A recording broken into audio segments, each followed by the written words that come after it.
नमस्कार, जोहार, अभिनंदन। लोक कहानी के इस क्रम में मैं आपका स्वागत करती हूँ। आज हम बात करेंगे छत्तीसगढ़ की शिवनाथ नदी के बारे में। वैसे हर नदी संस्कृति और सभ्यता के विकास के लिए अपना अमूल्य योगदान दे चुकी है और दे भी रही है। छत्तीसगढ़ के शिवनाथ नदी का भी अपना एक अमूल्य योगदान एवं इतिहास रहा है।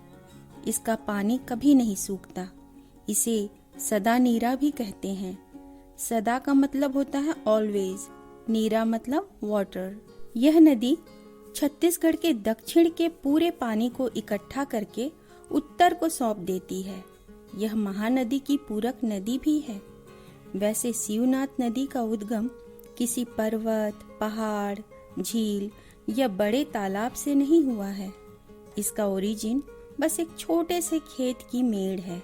वैसे अभी तक यह भी नहीं पता कि आखिर इस मेड़ में ऐसा क्या है जो शिवनाथ नदी को सदा नीरा बनाए रखती है। यह नदी छत्तीसगढ़ के राजनांदगांव, दुर्ग, रायपुर, बिलासपुर जिलों को सीमांकन करती है। आप देखेंगे तो आपको पता चलेगा कि इस नदी का बहाव सीधा है और यह सीधा मार्ग अपनाते हुए चलती है। इस नदी में बाकी नदियों की तरह न सोना मिलता है और न ही कोई दूसरा मिनरल्स। इस नदी का कोई अपना खजाना तो नहीं है, लेकिन इसके रेत और पानी सदाबहार हैं। इस नदी के किनारे न ही कोई आश्रम है, न ही कोई मंदिर है और न ही कोई तीर्थ और न ही कोई मेला लगता है। अब हम इस नदी की कथा के बारे में बात करते हैं। इस नदी के साथ एक आदिवासी लड़के की कहानी जुड़ी है। कहते हैं कि एक सीधा साधा भोला भाला आदिवासी लड़का था। वह भगवान शिव का परम भक्त था। उसकी शिव भक्ति को देखकर गांव के बुजुर्ग उसे शिवनाथ कहते थे। इस लड़के पर गांव के एक किसान की नजर पड़ी। वह किसान अपनी बेटी पारू की शादी शिवनाथ से करना चाहता था और उसे घर जवाई बनाकर रखना चाहता था। पर आदिवासी संस्कृति के रीति रिवाज के अनुसार लड़के वाले लोग लड़की पक्ष को एक निश्चित धनराशि, मुर्गा, वस्त्र, अनाज आदि वस्तुएं देते हैं, जिसे हम वधू मूल्य कहते हैं। किंतु शिवनाथ अति गरीब परिवार से होने के कारण इन सब वस्तुओं को देने में समर्थ नहीं था। ऐसी स्थिति में एक विकल्प था कि यदि लमसेना बनकर किसान के घर में रहकर उसकी सेवा करे, उसका हाथ बटाए और वह अपनी सेवा 3 साल तक लगातार देता रहे, तो लड़की का परिवार खुश होकर उसका विवाह करा देगा। अतः शिवनाथ लड़की के घर में सेवा देने लगा, जिसके बदले में उसे कुछ पैसे और दोनों वक्त का खाना मिल जाता था। शिवनाथ अपनी ईमानदारी से किसान का दिल जीत लेता है। पारू भी शिवनाथ के खाने पीने सुविधा का पूरा ख्याल रखती है।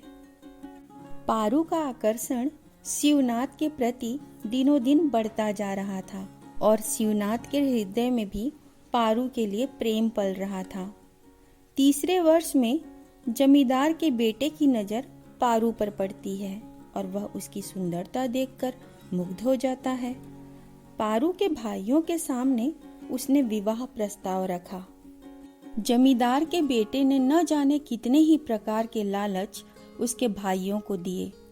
पारू के तीनों भाई लालच में आकर शिवनाथ के खिलाफ चाल चलने लगते हैं। एक दिन की बात है, पूरे गांव में यह खबर फैल जाती है कि मेड़ के फूट जाने से सारा पानी खेतों में भरकर फसल को नुकसान पहुंचा रहा है और मेड़ को जल्दी ही ठीक करना बहुत जरूरी है। शिवनाथ को जैसे ही यह बात पता चला, वह तुरंत मेड़ की ओर भागा। पारू ने उसे काफी रोकने की कोशिश की। उसने कहा, खाना खाकर तो जाओ, लेकिन वह बिना कुछ खाए मेड़ बांधने चला गया। कुछ देर बाद तीनों भाई लाठी तलवार लेकर मेड़ पर गए और शिवनाथ पर एक के बाद एक हमला करने लगे। शिवनाथ वहीं मर गया। रात बीत गई और यहाँ पारुल की आंख लगी ही नहीं। सुबह होते ही पारुल उसे खोजते हुए मेड़ पर गई। बेचैन होकर पागलों की तरह शिवनाथ शिवनाथ चिल्लाने लगी। उसकी पुकार शून्य में गूंज रही थी। अचानक उसकी नज़र जमीन में पड़ी। उसने देखा एक उंगली है। शिवनाथ का शव गड्ढे में गड़ा हुआ था, बस एक उंगली बाहर निकली हुई थी। पारुल ने गड्ढे की सारी मिट्टी हटाकर उस शरीर को देखा। वह शिवनाथ के बिना जी नहीं सकती थी। दुख में उसके प्राण भी वहीं उड़ गए। अब इस दुनिया में दोनों ही नहीं थे, पर जो बच गया था वो था उनका वासना रहित प्रेम। कहते हैं तभी से यह प्रेम धारा लगातार जलधारा के रूप में सदा नीरा बनकर प्रवाहित हो रही है। वैसे एक और मान्यता के अनुसार छत्तीसगढ़ से लगे महाराष्ट्र के जिला गढ़चिरौली के ग्राम गोडरी से शिवनाथ नदी का बहना बताया जाता है। इसकी कथा यह है कि गढ़चिरौली के गोंड राजा के 6 भाई और एक बहन थी। राजा अपनी बहन फूलवासन को बहुत लाड प्यार करते, लेकिन बहन को एक आदिवासी से एक तरफा प्यार हो गया। राजकुमारी उससे शादी करने के लिए जिद कर बैठी थी। लड़का आदिवासी और गरीब था। अब राजा के भाइयों ने इस शादी को लेकर सख्त विरोध किया, लेकिन बड़े भाई ने शिवनाथ को लमसेना के रूप में 6 महीने के लिए अपने घर में बाउंड्री बनाने को कहा। वहीं राजा को स्वप्न आया कि यदि अपने परिवार के किसी व्यक्ति की बलि चढ़ाओगे तो यह बाउंड्री जल्दी बन जाएगा। राजा ने यह बात अपने भाइयों को बताई। उसके भाइयों ने शिवनाथ की बलि चढ़ाने की बात कही। राजा ने यह कहकर इनकार कर दिया कि उसका विवाह फूलबासन से होगा। लेकिन जब राजा किसी काम से बाहर गया था तो उसके भाइयों ने शिवनाथ को बाउंड्री में ही चुनवा दिया। फूलबासन अपने प्रेम को खोजते हुए बाउंड्री तक पहुंची। एक बुढ़िया ने उसके भाइयों की सारी करतूत देखी थी और वह राजकुमारी को शिवनाथ के दफन शरीर तक ले गई। शिवनाथ की उंगली ही बाहर दिख रही थी, जिसमें राजकुमारी की साड़ी फंस जाती है। उसने उंगली के अंगूठी को देखकर पहचान लिया कि वह उसका शिवनाथ ही है। प्रेम और विरह से वह चिल्लाते हुए कहती है कि यहाँ हमारे प्रेम को समझने वाला कोई नहीं। चलो शिवनाथ, उठो और छत्तीसगढ़ चलो। उसने अपने साड़ी को खींचा।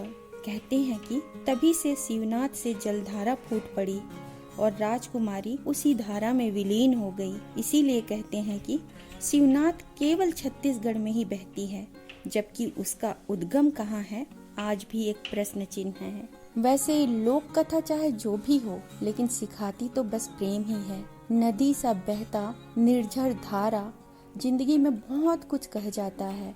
अगर हम प्रकृति से सीखते हैं तो हमें नदी, पहाड़, नालों सबसे सीखना चाहिए।